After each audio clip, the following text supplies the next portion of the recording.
Hello, my friends. Welcome back. I hope everybody had a wonderful February break and you are ready to do some physics. So I just wanted to give you a quick reminder because last time that I saw you, which was that Friday before break, we were talking about torque. So you don't need to write this down. This is just me making sure that I refresh your memory. So we said torque is a turning force, right? And we said that torque is really equal to radius cross force, or torque is most effective when the radius is perpendicular to the force. So, thinking about a door, right? You would put the doorknob here, and if this is its radius, we would want to apply a force in this direction. And as you know, if you try to apply a force in this direction to a door, it doesn't move, right? So we also said that this is really like rotational force. So in addition to saying that torque is equal to R cross F, we could also say, well, if F equals ma, this is really like saying torque is equal to I fish. So there's really two main equations to find the torque, and we're going to use both of those in this particular problem. So again, this is just to sort of get you warmed up and shake some of the rust off here from February break. So I would like you to write this down. We did two examples in our notes on torque, and this is a third one. So if you do me a favor and go ahead and in your notes, you're going to add this one to it. So what we have here is a wall, okay? And sort of mounted to this wall is a pulley. Pretend like it's a completely circular pulley, unlike the one that I have just drawn, okay? And I'm going to tell you that this particular pulley, even though it's again a terrible drawing, has a radius of R. And my question to you is, what is the acceleration if I hang mass M on here, okay? So let me give you some information. I'm going to tell you that R is 0.1 meters. And I will also tell you that the mass of the pulley, let's call it MP, is 0.2 kilograms. And the mass of this hanging mass here is 0.3. You can see how extremely creative I was with these numbers, right? Okay, so the first thing we need to say is, well, this is a pulley, and a pulley is really what type of shape?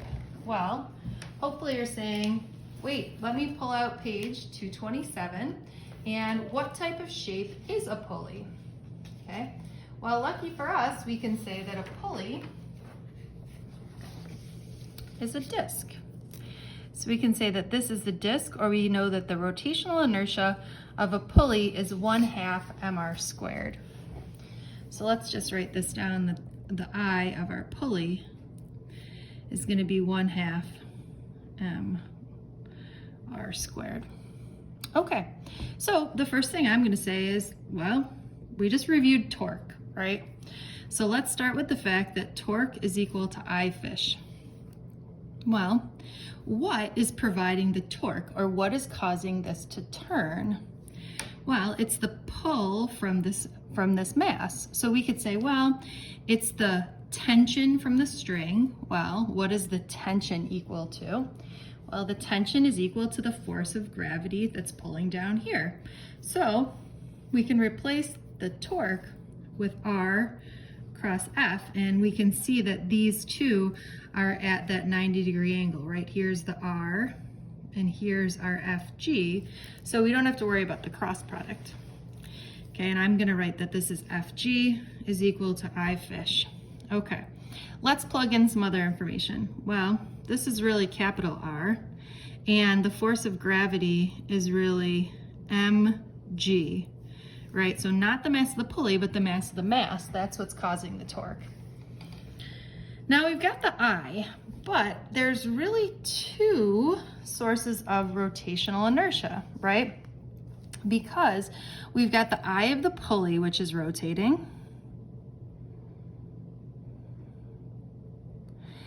and when you figure this mass is really close to the top, it is also going to have some rotational inertia, and rotational inertia of that of a particle, or of m r squared.